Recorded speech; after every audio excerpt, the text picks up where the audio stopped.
ไปดีเสามิงโดยสบายดีอันนี้เจ้าจะไปทำจ้างบ่มาช่วยมาซื้อไอเคยเนาะสบายดีคุณงามสบายดีเจ้าไปทำจ้างบ่เสานี้ไปซอยโอ้ใจดีเนาะมือไปซอยคอยเรื่องอื่นได้ไปได้เสามิงหลังจากผู้ใหญ่ให้ผู้ซึกดีใจบ่ตอนนั้นบ่ก็คือบ่ฟันเลยเนาะก็คือหลายๆคนคอมเมนต์ในซองเขาบอกว่าเสานิงตกใจเลยเสามิงตกใจเลยทุกคนตกใจแล้วบุหูจักแมนเพราะว่าเขาเจ้ากัดสะพายมันหลายที่สุดเนาะหลายขนาดเลยแบบวิวที่สุดงดงามคันสิไปแล้วดูเขาเจ้าเกี่ยวเขาเนี่ยม้วนดูพี่น้องเลยจะเอาบ่พัวนะเอาแล้วเนาะบายบายเดินทางปลอดภัยสู้ๆเด้อเอาทุกคนน้องๆกะสีกลับพูนลักปลายอีกคือเก่าทุกคนเลย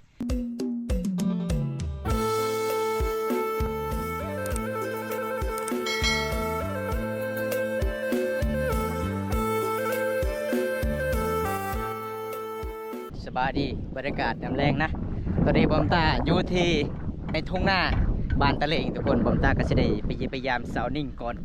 โดนเลยบอมตาก็สิบ่ได้ตามติดวิถีชีวิตน้องเด้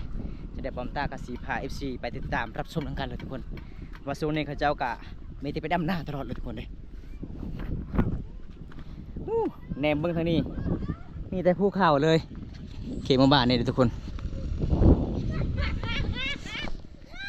ปลาอารมณ์ดีแท้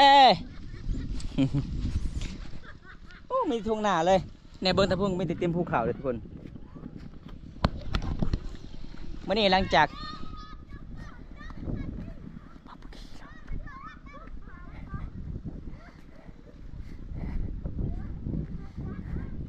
ตอนนี้บอมตากะสิได้เข้าจุดบองเขาเจ้ากะสิได้ดำนาทุกคนอันนี้เขาเจ้าดำนาครับปะอยู่ที่บ้านตะเลงเมืองนองเขตโซนาเขตไฟๆกับดำนาตอนนี้ทุกคน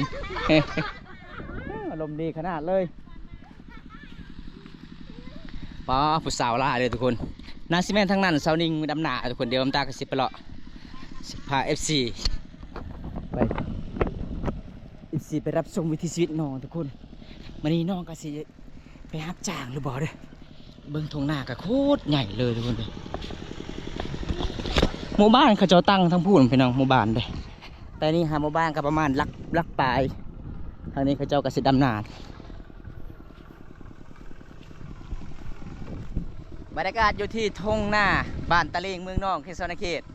เป็นหมู่บ้านที่เขาเจ้าก็สิได้เฮ็ดนาตามตีนภูเขาทุกคนว่ามี FC กับหลายๆคนคิดฮอดเสานิ่งลายบอมตากะสิจัดให้ไปเยี่ยมไปยามให้เลยทุกคนน้องก็ตามน้องตามไอ้แม่น้องไอ้แม่เสานิ่งว่าเสานิ่งไปรับจ้างไปดำนาทุกคนเจ้ากำลังไปนา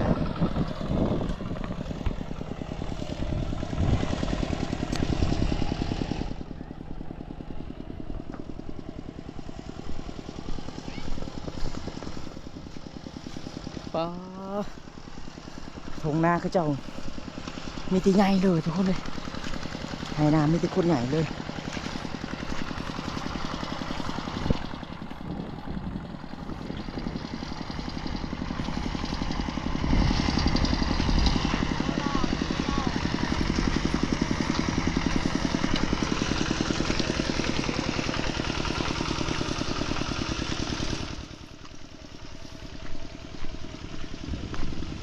ผู้สาวลายเลยเขาเจ้าดำหนาเลยทุกคนไปไหนระหางไปไหนไหนกลับปืดบนเนี่ยยอนี่ปืดตะกุยอะไรปืดถักทำไมรถเอ้ยไหนเจริญจังไหนโอเคเลยคือบารบัว15 ลาลบถักเอาไว้ไหนมาได้เด้ปืด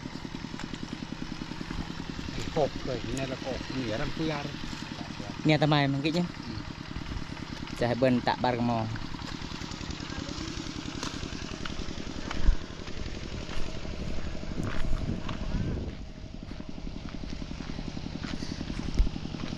ปลาผู้สาวหลายคนเลยโอ้กูบ่าวบ้านสวึกก็มาเนาะ ป้ามีแต่ผู้บ่าวบ้านสวึกมาหลายคนเลยพี่น้องเลย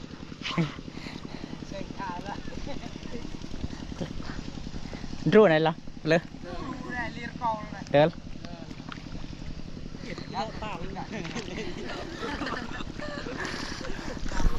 ลุยน้ำเลยเด้อทุกคนเด้ย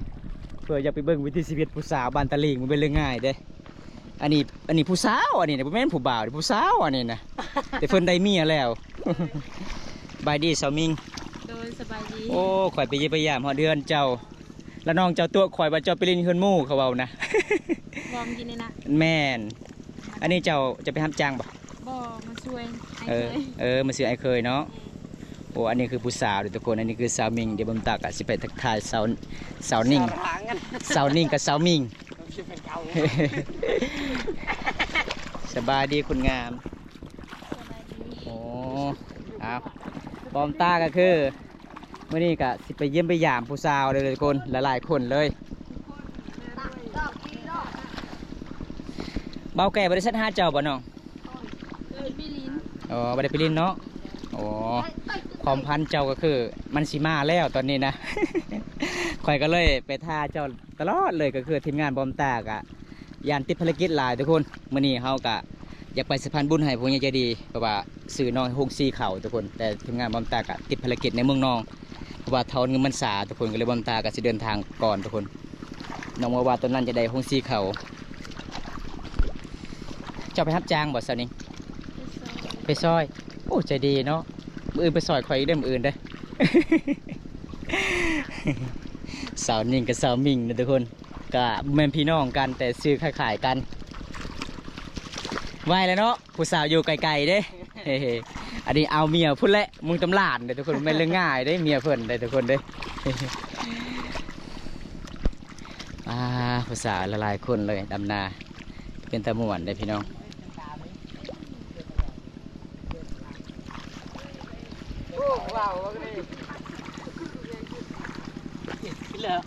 เพลยะไหม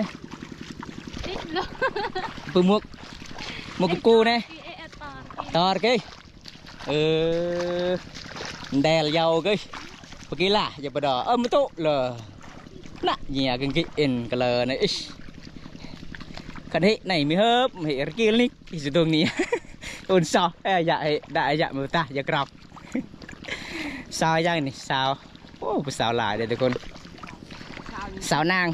vai nó cho đam nó sao nàng vai nhon trầuใส่หมวกเก็บกูระเบิดนี่แหละไหวที่สุด อันนี้ผู้สาวทุกคนหลายคนเลยข้าเจ้าเอาให้งานกันคันพี่น้องกันข้าเจ้าต้องมาสอยแบบนี้เลยทุกคนเลยลุยขี้ต้มเลยมื้อนี้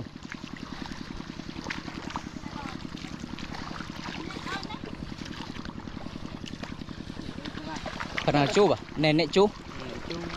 เคียวđun chưa lại tay cà bớt đi cái bao lên mi ơi đâyทุกคนไปนำผู้สาวก่อนแม่เย็ดอยู่คือแน่ว่ามิดเดโล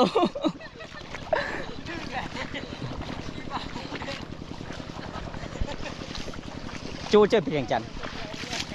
จูchơi bị riêng chănไปให้จู ได้อะไร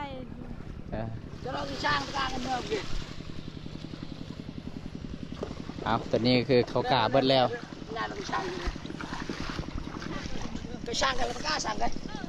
เวได้เซามิงหลังจากผู้ใหญ่ให้ผู้ซึกดีใจบ่ตอนนั้นปะ ใจ ก็คือบ่ฟันเลยเนาะ บุญบัว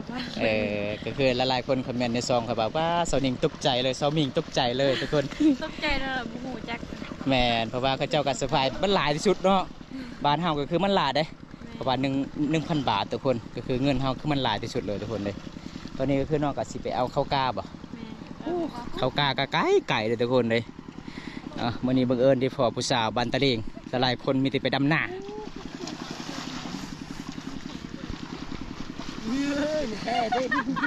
สาวนิ่งนี่สิได้พัวไม้แล้วสาวนิ่งนี่บ่โดนแล้วสาวนิ่งสิได้พัวไม้แล้วสาวนิ่งเอ้ยจะเอาบ่พัวนะเอาแล้วเนาะเอาทุกคนคนก็สิได้พัวแล้ว พัวมาซอยตำข้าวแล้วต่อไปเอาก็สิได้จัดให้ตามขอผู้ใหญ่ใจดีจากประเทศไทยทุกคนวันนี้บอมตาก็สิไปตามติดวิถีชีวิตสาวลาวก่อนนะทุกคนเลยหลังจากนั้นบอมตาก็สิได้กลับบ้าน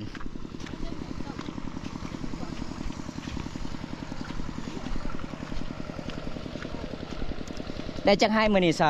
าวมิง ตาม 3เลย ตามให้ไง โอ้ไวเติบอยู่เนาะได้3ให้เมื่อเรื่องง่ายทุกคนบอมตาก็ยังบ่ทันดำหน้าเลย เพราะว่าก็คือบอมตาก็คือลุยแบบนี้ตลอด ปะเวียกปะงานโอ้รถจึงบืนมาไหวเลยวินวอกมันอยู่กี่บ่วินวอกจ้ะปะตะมันโต เลยรับเข้า น่ะช่วยมานะจันเนาะเมียนัวเฮาไม่ได้เดินนี่ แม่ต้องไปเจ้านี่ไปดู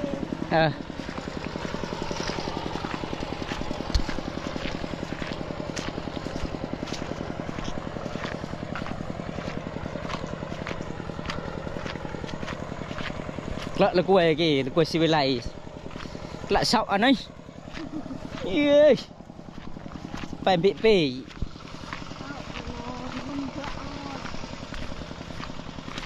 cái mà tăng cày chả ăn bốc rạc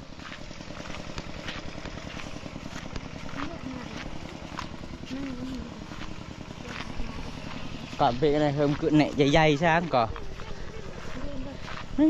là quê rào còn ăn có cứ thì hấm gì có cưỡi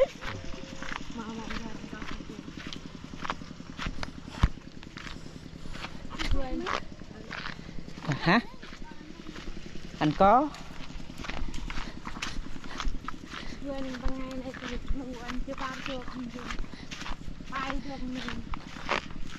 phải lại phải chụp bụi mà lại phải bơm bụi xịt bồn ok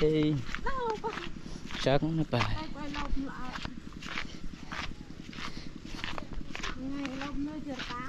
ta chứ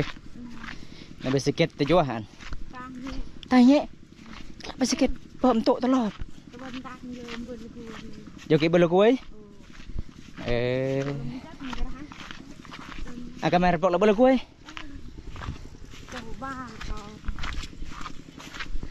cái pap cuma var mak lama teh bah kan jadi belum gue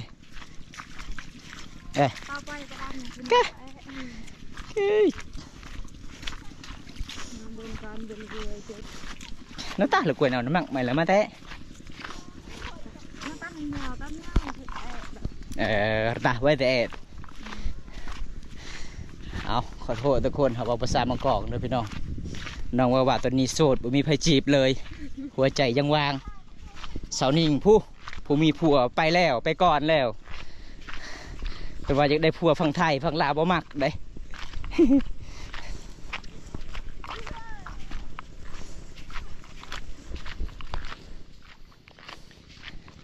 ไก่ขนาดเนาะไปอ่างเขากาเนาะทุกคนบอมตาจอดรถเพิ่นเลยทุกคนเลยเมื่อนี้บอมตาก็จะได้ตามเต็มวิธีชีวิตน้องบอมตาก็จะได้กลับบ้านเลยทุกคนประมาณ3 โมงแรงเลยตัวนี้เอาวันนี้คือบอมตากสิจัดให้เต็มที่ FC ติดตามรับชมในหมู่บ้านตะเลงหมู่บ้านนี่เขาเบิ้งทางพุ่นก็คือคิดว่าบุมีหน้าทุกคนบัดไปแล้วก็คือเห็นหน้าเขาเจ้าโคตรกว้างเลย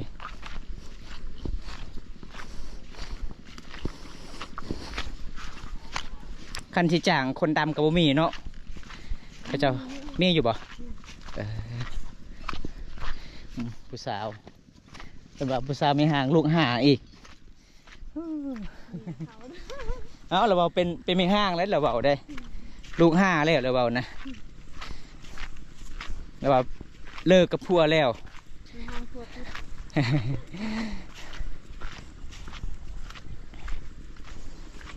2 คนเจ้ามันก็สิบ่หลายไปอ่างเขากาคือเขาเจ้าไปบ่หลายคนนะเจ้าหน่อยมันก็เบิดคือเก่าเบิ่งทุกคนเนี่ยเบิ่งทางใดมีแต่ภูเขาหมู่บ้านนี้หมู่บ้านที่บ่มีสัญญาณโทรศัพท์เด้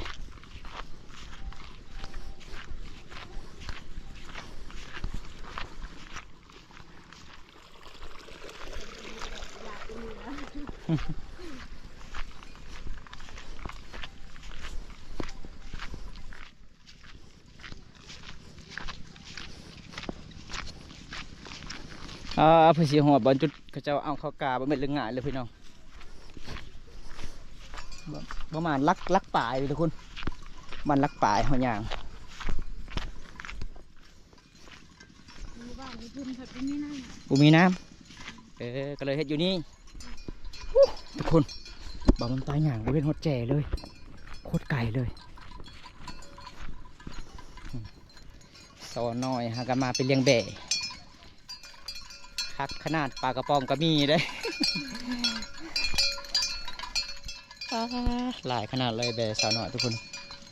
นี่เป็นชีวิตแบบหมู่บ้านนอกจากตัวเมืองเป็นยังไงทุกคนดำรงชีวิตได้บ้านนอกบ้านนาบ้านเฮาคนชุมเผ่ามังกรทางนี้ก็แล้วทางนี้บอมตาเราไปพุ่นเขาเจ้าชิจางบอมตาลกเข้ากาวันหนึ่ง50,000 กีบโอ้บ่ไหวทุกคน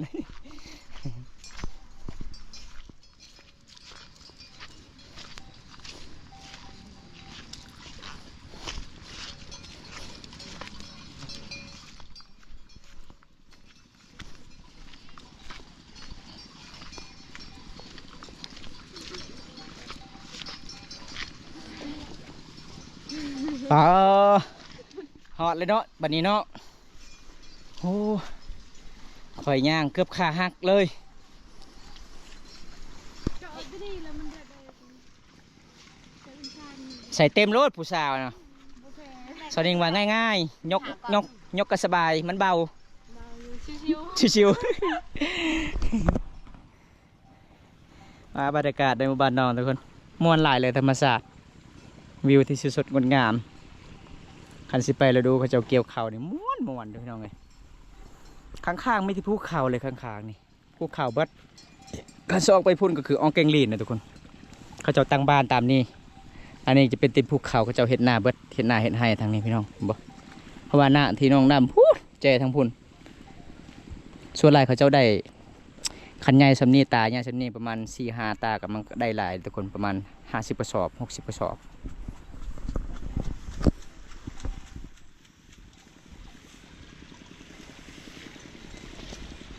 เปียกแค่เอง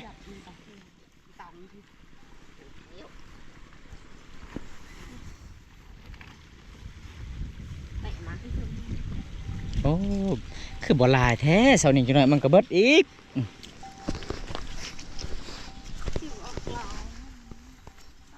ทางนี้มีหอยทางนี้เนาะทางพุ่นบ่มีเลยทางนาพุ่นทางนี้หอยก็หลายปลาก็หลาย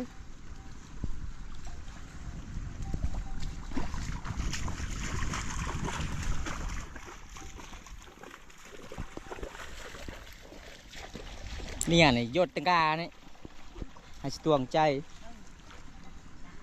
เบิร์ตังกาเบิร์นได้ให้ตวงมกมอนสิร้อยเนี่ยไหมเนี่ยมกมอนมกมอนสิเป่า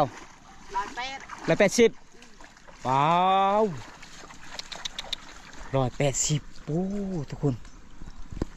โคตรหลายเลย ได้กูจ๋ามึงตัดไทย มันตัดไทย กูตัดวิญญาณได้ ชิมพวกเนี่ยไหม เร็วจิตบาทก่อยจิตกี่ โอ้จิรบาทจิตเก เร็วจิตบาท ไปจิละมวย ก่อย ไปจิตละมวย31 ตัดเวียนได้มึงตัดไทย 31 โดนเอ้ย โอ้31ตาก็คือได้180 กระสอบโอ้สุดยอดเลยทุกคนเลยเจ้าบ่เฮ็ดให้เนาะเจ้าเนาะไม่เฮ็ดหน้าเนาะมีที่เฮ็ดหน้าเพิ่นว่าทุกคน น่ะไอ้เพื่อนนี่มาให้กู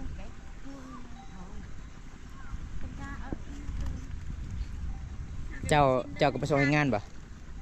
ไปส่งให้งาน เราเฮ็ดหน้ามันช่วย อืมไปส่งเนาะโดยน่าจะบ่มีไปส่งนี่มีเนาะอ้าวตัวนี้น้องก็สิได้ไปต่อเลยทุกคนบอมตาก็สิได้กลับบ้านก่อนบ๊ายบายในส่วนนี้บ๊ายบายเดินทางปลอดภัย สู้ๆเด้อ เอาทุกคนน้องๆกะสีกลับพูนลักปลายอีกคือเก่าทุกคนเลยไปส่งเขากาบนจุดที่เขาเจ้าดำหน้าจุดนี้ก็เป็นจุดที่เขาเจ้ากะสีลกกาเลยทุกคนลกกาประมาณ3 คนผมตากะสีได้ปิดคลิปไว้ช่วงนี้ก่อนพี่น้องผมตากะสีได้กลับบ้านคือกันทุกคนเลย วันนี้บอมตากาไปเยี่ยมไปยามน้องสาวเพื่อนกับสิขาเวียกเนี่ยบอมตากาสีบ่ได้รบกวนน้องๆทุกคนเอาบ่ได้ครับชมคลิปนี้แล้วก็ขอให้อยู่ดีมีแห้งขอให้ร่ำให้รวยทุกคนเลยขอให้อายุมันควรยืน